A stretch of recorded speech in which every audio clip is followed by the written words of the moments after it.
I have a different view. I'd like to congratulate Democrats for ridding yourselves of this untalented mediocrity. I mean, this is the most self-aggrandizing liar that has ever held this job. The White House press secretary is a sacred position, and she stood up there for years and lied through her teeth to the American people.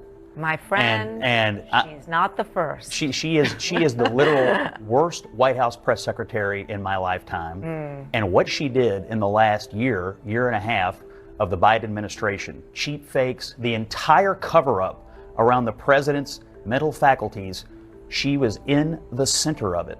So you think she's doing this to launder herself? So congratulations for getting rid of this, but Democrats deserve everything they're getting here for putting her in that job in the first place.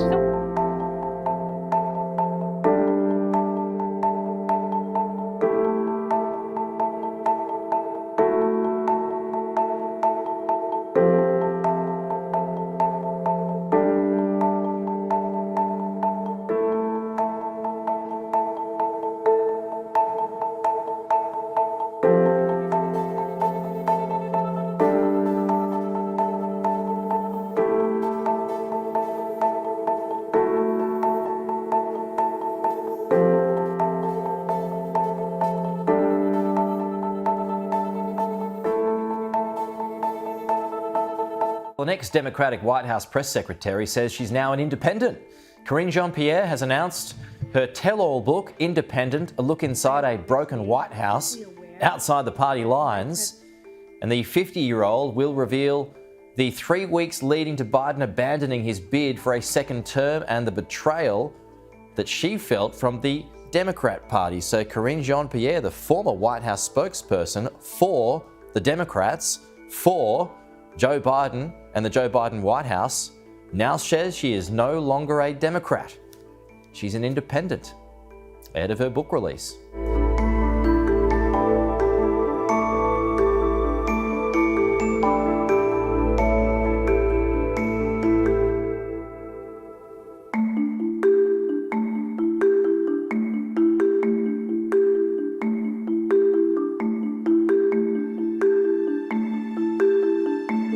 What I have decided to do, and I really have thought long and hard about this, is to follow my own compass. And that's what I've done. And that's what this book does. And the way that I see moving forward in this space that we're in right now is, if you are willing to stand side by side with me, regardless of your how you identify politically, and as long as you respect the community that I belong to and vulnerable communities that I respect, I will be there with you. I will move forward with you.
Well, Donald Trump's Justice Department is examining pardons that Joe Biden issued to family members and death row inmates in the final hours of his presidency.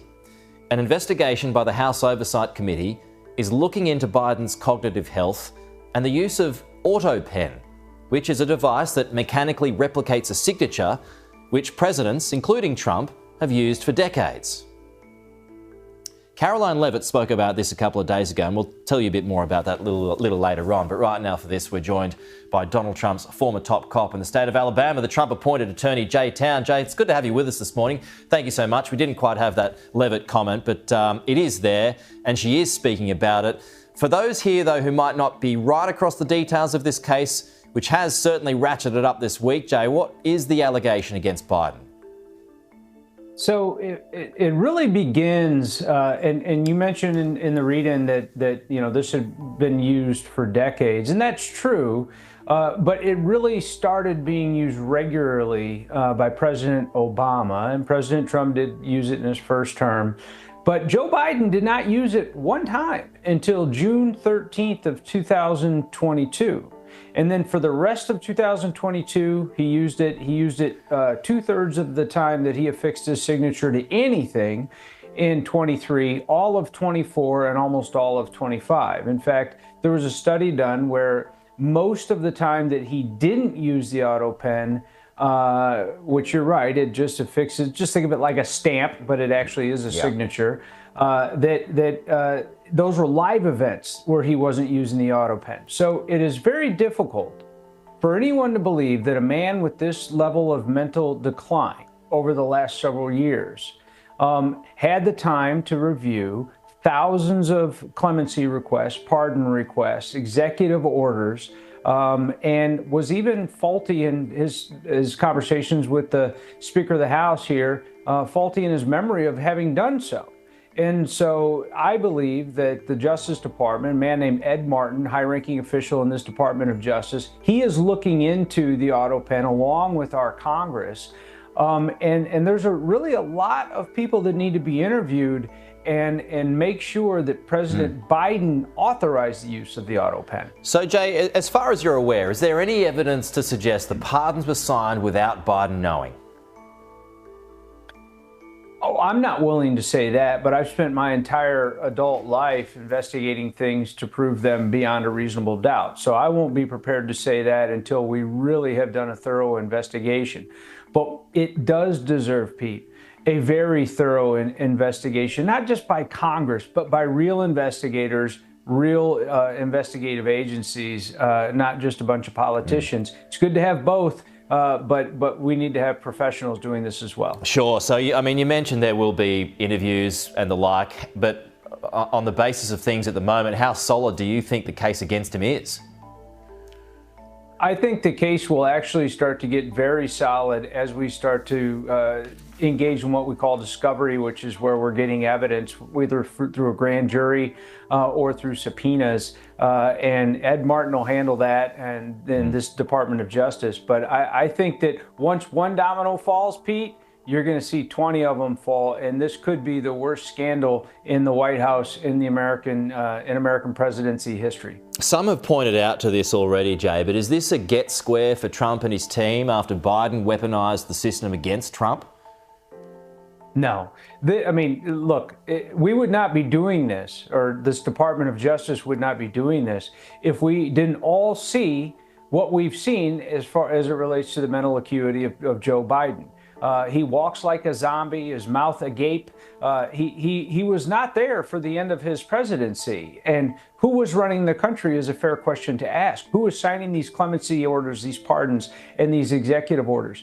Those are reasonable questions for a grand jury to be asking, because I don't believe that anyone can say that he was aware of all of this. I just don't believe it. But we can't prove it yet, to your point, Pete. No, and it was a huge moment. I remember this as it happened in the final hours of his presidency when this story emerged. And there are a lot of questions that need to be answered on this, but we're out of time. Jay, really good to talk to you. We'll keep following the case and look forward to talking to you again about it.